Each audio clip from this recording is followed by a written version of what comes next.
बंधुओं, भगवान कभी राजा नहीं बने, ना तो मथुरा के राजा बने ना द्वारिका के राजा बने।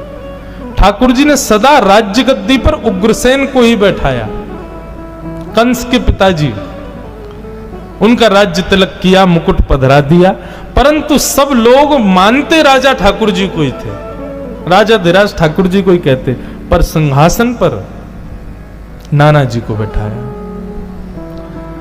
भगवान पूरी मथुरा को व्यवस्थित करके उज्जैन पढ़ने के लिए गए, सांदीपनी गुरुकुल, और वहां सांदीपनी उपाध्याय से भगवान ने संपूर्ण वेद अध्ययन किया।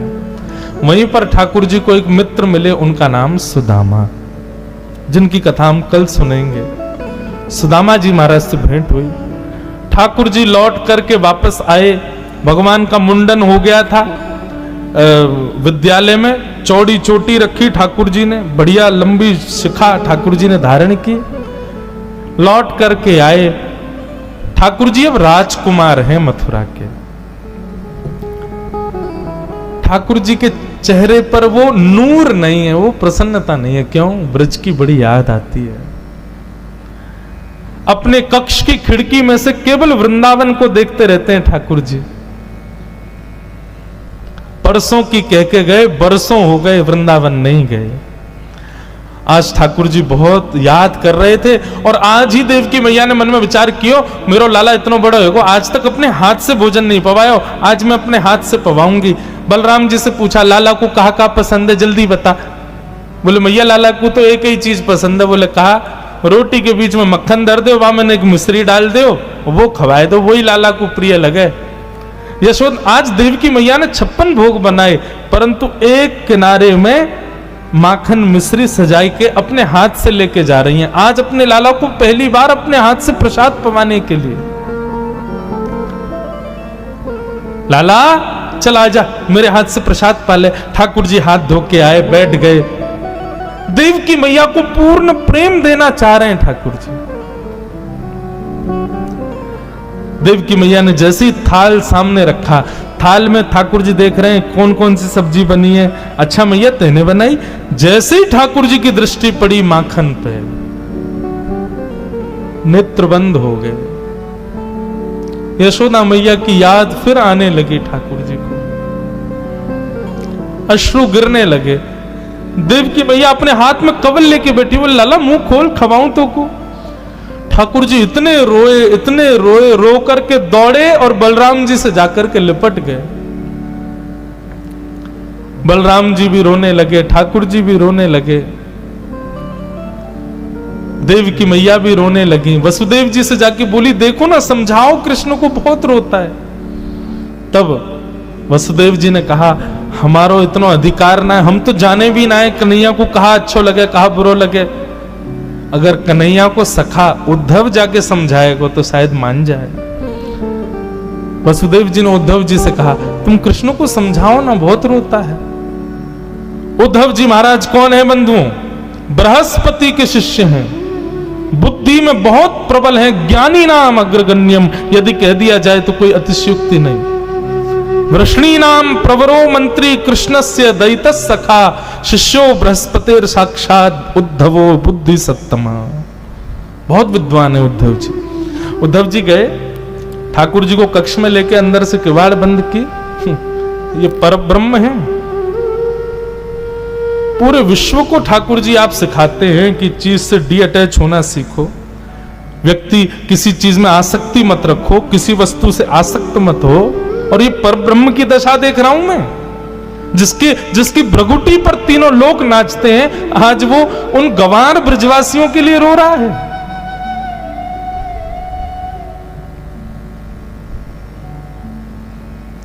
ठाकुर जी बोले, उद्धव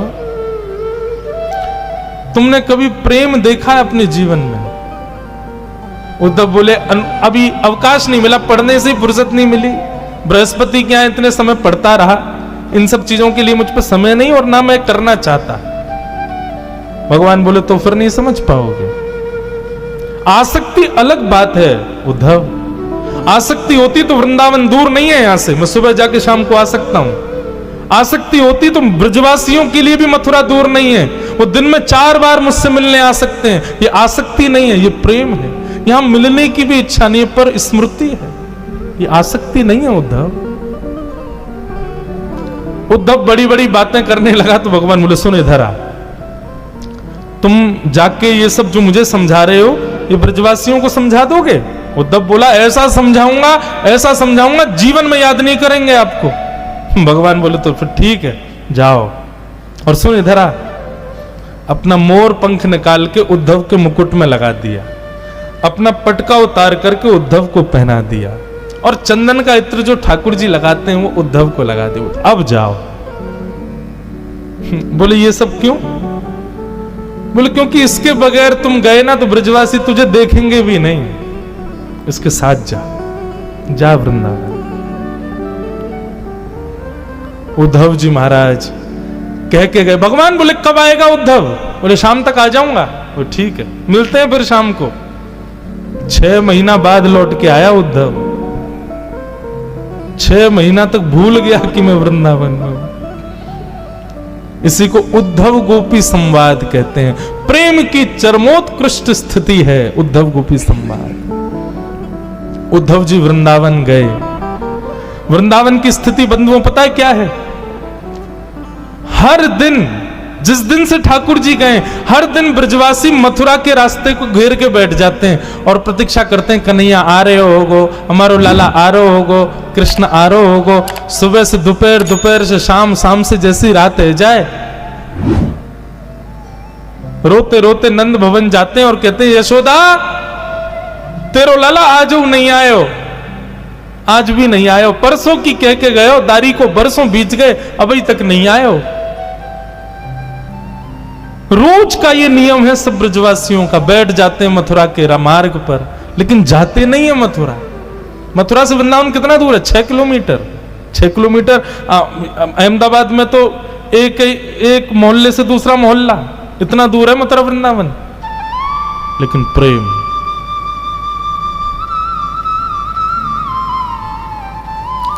आज जैसे उद्धव जी का रथ आता दिखा, ओहो, रथ देखते ही मानो ब्रजवासियों के प्राण आ गए। सब दौड़ गए, बोले अरे लाला आगो, कन्हैया आगो, हमारो कन्हैया आगो, हमारो श्याम सुंदर आगो, हमारो मधुसूदन आगो। सब दौड़ने लगे। बोले हम तो पहले ही जाके मिल लेंगे, लाला को गोदी में उठा लेंगे, लाला को हृदय से लगा लेंगे। ठाकुर जी का सबसे प्रिय मित्र मधुमंगल नेत्रों से आंसू गिर रहे हैं, मेरो कन्हैया आगो, मेरो लाला आगो। श्री दामा ठाकुर जी का दूसरा मित्र एक वृक्ष के नीचे थोड़ी दूर तो दौड़ा, फिर वृक्ष के नीचे बैठ गया। मधुमंगल बोलो अरे तू बैठ क्यों क्यों? ठाकुर जी आ गए, हमारो लाला आ गए, चलना जल्दी। श्री दामा बोलो मैं नहीं जाऊंगा यहाँ के पास, परसों की कह के गए हो, परसों बाद आ रहा है, आज यहाँ से बात ही नहीं करूंगा। आंदे या को, या तो मिलना ही ना है मोकू, या तो मना कर दियो मेरे पास नहीं आवे। मधुमंगल बोलो तू है जा नाराज, हम तो जा रहे हैं। श्रीदामा को छोड़ सब दौड़ने लगे तो श्रीदामा चुपके से देखता है सब ब्रजवासी दौड़ रहे हैं। अरे ये मुझसे पहले लाला को पकड़ लेंगे, मुंह से पहले स्पर्श कर लेंगे, मुंह से पहले गले लगा लेंगे, मुंह को वो सुख नहीं मिलेगा। श्रीदामा दौड़न लगो। मधुमंगल बोलो अरे अब क्यों दौड़ रहे हो? तू तो मना कर रहा हो ना, नहीं मिलेगा लाला से, फिर क्यों आ गए हो? श्रीदामा बोलो अरे मधुमंगल नाराज बाद में आ जाऊंगा, पहले लाला को हृदय से तो लगा लो। इतनी पीड़ा, इतनी वेदना सही है बरसों तक हमने, आज लाला को अंक में तो भर लो, एक बार गले लगा के फिर रूठ के चलो जाऊंगा, फिर नहीं मिलूंगा ऐसे। रथ बीच रास्ते में ही घेर लिया सब ब्रजवासियों ने। रथ का पर्दा हटा करके जैसे ही उद्धव जी बाहर आए, ब्रजवासियों ने उद्धव को देखा ही नहीं। ब्रजवासी सब अभी भी रथ के अंदर ही झांक रहे थे कि पर्दे के अभी ये कोई सेनापति आया है, कृष्ण अभी भीतर बैठे होंगे। सब उचक उचक के देख रहे थे। उद्धव जी बोले जय श्री कृष्ण। मधुमंगल श्री नाम बोले हाँ भैया जय श्री कृष्ण, किनारे हटना तू, जल्दी खोल, लाला को बुला बाहर। उद्धव बोले और कोई नहीं है रथ में, मैं ही आया हूं, मैं कृष्ण का सखा हूं, मेरा नाम उद्धव है। श्री कृष्ण आप सबको बहुत स्मरण करते हैं, इसलिए उन्होंने मेरे द्वारा आप सबके लिए पत्र भेजा, स्मृति पत्र भेजा। जैसे ही ब्रजवासियों ने सुना स्मृति पत्र भेजा है,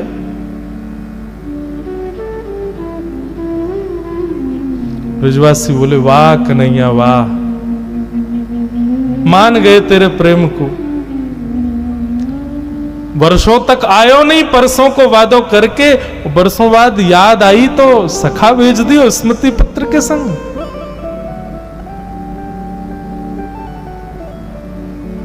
लेकिन अब किससे कहें, उद्धव से क्या कहें ब्रजवासी? मानो मधुमंगल श्रीदामा तो वहीं बैठ गए। उद्धव ने कहा क्षमा करें पर मुझे शीघ्रता है, आप ये बताएंगे कि नंदरानी यशोदा का घर कहां है? मधुमंगल बोला नदी दिख रही है, इसके किनारे किनारे चले जाओ, उस नदी का जहां उद्गम है ना वही है नंदरानी यशोदा का घर। बोले नदी का उद्गम घर से? नदी तो पहाड़ों से आती है, घर से कौन सी नदी आती है? मधुमंगल बोला तुम नहीं समझोगे। रोज कृष्ण विरह में ब्रज की गोपियां नंदरानी यशोदा आपस में मिलजुल करके कन्हैया की लीलाओं का चिंतन करती हैं, रुदन करती हैं। वर्षों से रो रही उन गोपियों के नेत्रों के अश्रु नदी बन के बह रहे हैं। उद्धव जाओ, इसका उद्गम जाए वही नंद भवन है। उद्धव को पहला झटका तो वहीं लगा। उद्धव के विचार में भी नहीं था ऐसा प्रेम होगा ब्रजवासियों का।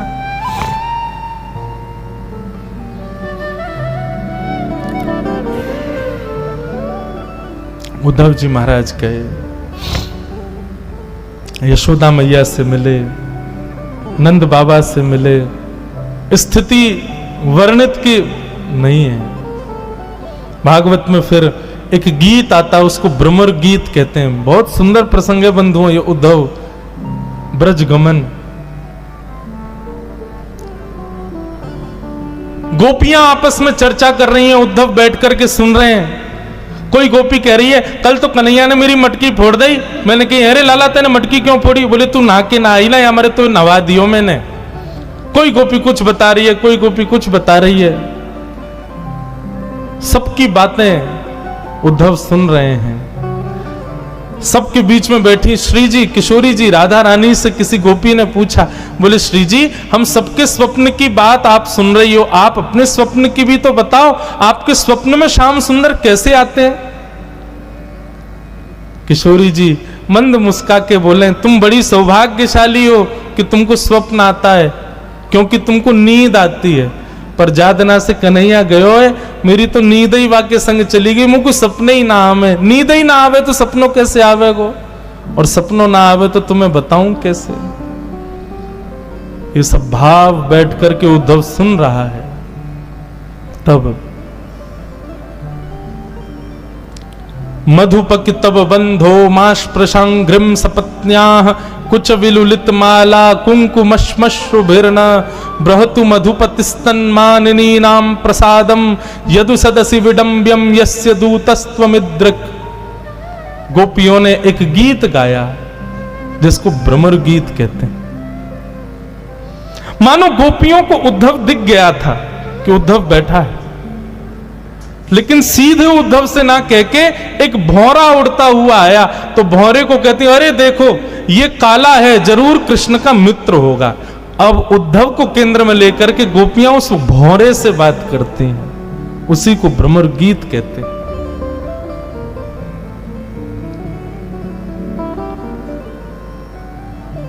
उद्धव जी महाराज गोपियों के चरणों में बैठ करके उनकी प्रेम की चर्चाएं सुन रहे हैं।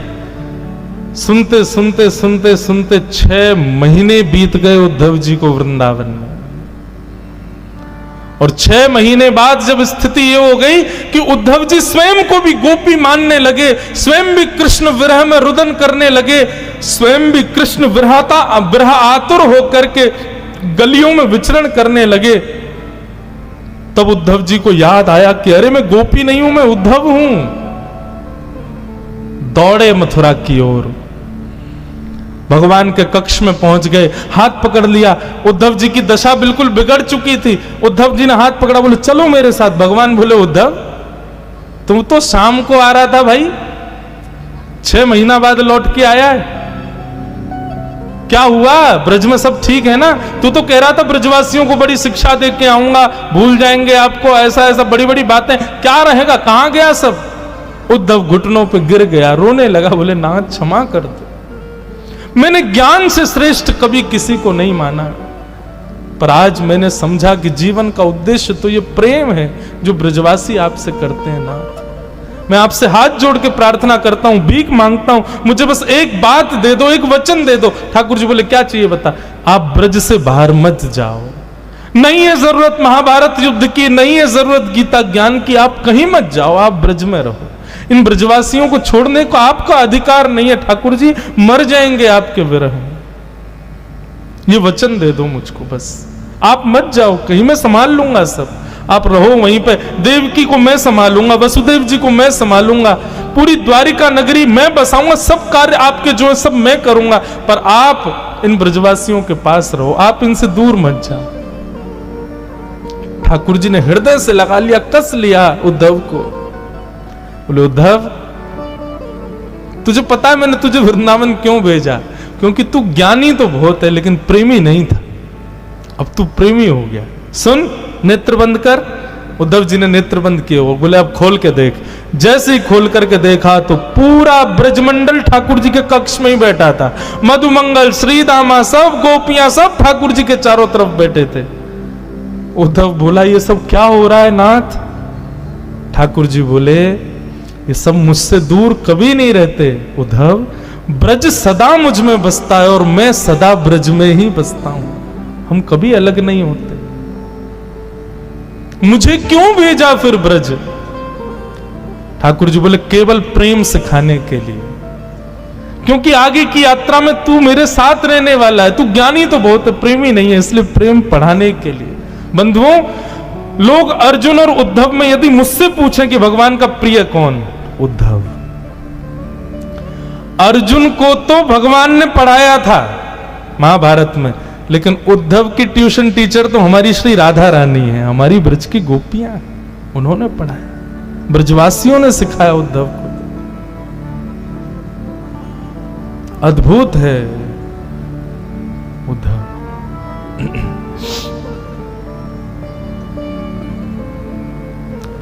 उद्धव,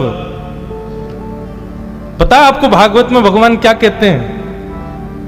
उद्धव के विषय में भगवान कहते हैं वो मैं ही हूं, वो मुझसे अलग नहीं है। यदि कभी तुमको उद्धव मिल जाए तो यही समझना श्री कृष्ण है, उसको प्रणाम कर लेना। और ये बात कब लागू हुई? जब उद्धव ब्रज चला गया, वृंदावन चला गया। वृंदावन से आने के बाद उद्धव का वो निर्माण हुआ। ठाकुर जी कहते हैं ये मेरा ही स्वरूप, मेरा ही तदनुरूप है।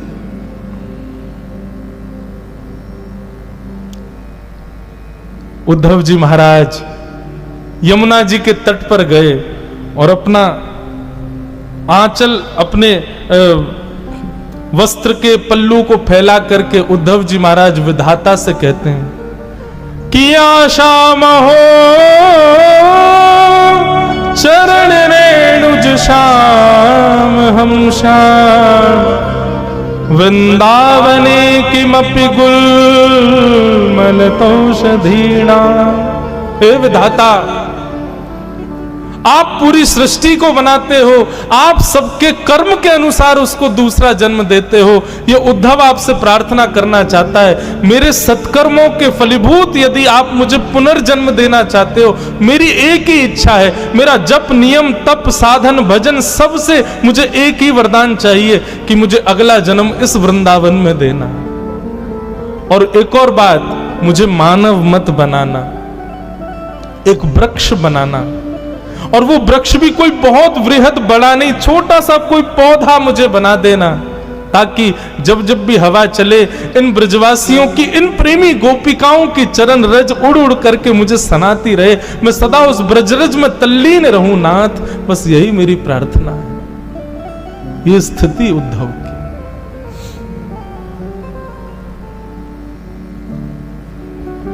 ऐसे उद्धव जी को हम प्रणाम करते हैं। उद्धव जी की एक विशेषता है बंधुओं, आपको पता है जब द्वारिका में यदुवंशियों को संतों ने श्राप दिया कि संपूर्ण यदुवंश नाश हो जाए, तो सारे यदुवंशी गए भगवान के पास और भगवान से कहा आप दुनिया के श्रापों को दूर करते हो, आपके खुद के परिवार को श्राप लग गया, ठाकुर जी इसको दूर करो। भगवान बोले सोचने दो। अब यदुवंशियों में उद्धव भी आता, उद्धव कोने में ही बैठा था। भगवान बोले एक उपाय है। बोले क्या?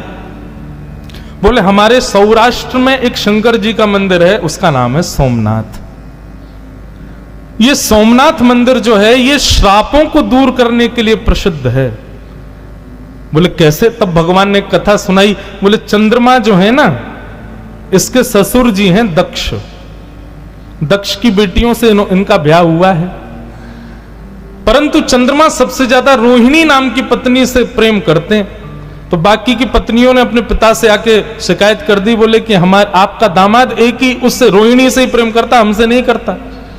दक्ष प्रजापति ने श्राप दे दिया, बोले कि तुम बहुत अपने रूप का अभिमान करते हो, जाओ तुम अपने रूप से विहीन हो जाओ।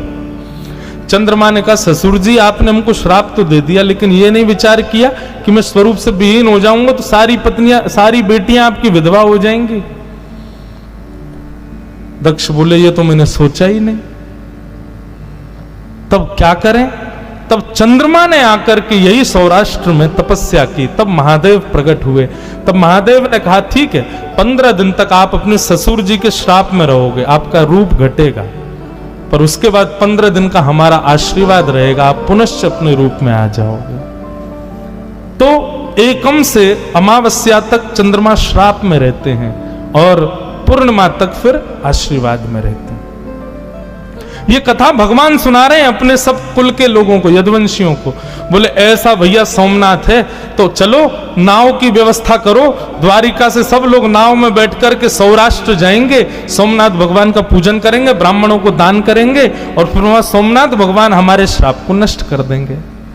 यदुवंशी नाचने लगे, जय हो आनंद आ गए, जय हो बालकृष्ण की जय, द्वारिकाधीश की जय, हमारा श्राप दूर हो जाएगा। उद्धव भगवान को देख रहा था तिरछी नजर से।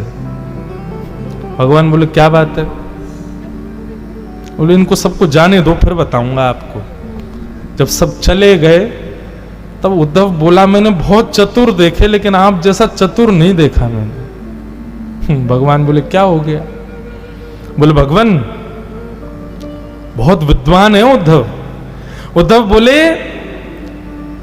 ये श्राप लगना, मोक्ष मिलना, पाप होना, पुण्य होना, सूतक लगना, पातक होना, ये सब वहां होता है जो ब्रह्मा ने सृष्टि बनाई है। ब्रह्मा की बनाई हुई पृथ्वी पर ये सब चीजें लागू होती हैं। और आपकी जो द्वारिका नगरी है ना, इसको विश्वकर्मा ने बनाया है, ये ब्रह्मा के द्वारा बनाई हुई नगरी नहीं है, इसलिए यहां किसी को श्राप नहीं लगता। भगवान तुरंत उठे, उद्धव का मुंह बंद के बोले चुप, बिल्कुल शांत, ये बात यहां से बाहर नहीं जानी चाहिए। बोले ठाकुर जी आप जबरदस्ती यदुवंशियों को लेकर के जा रहे हो ताकि सौराष्ट्र में जैसे ही वो नाव से उतरे और ब्रह्मा के द्वारा बनाई गई पृथ्वी पर पैर रखेंगे, पैर रखते ही उनको सबको श्राप लग जाएगा।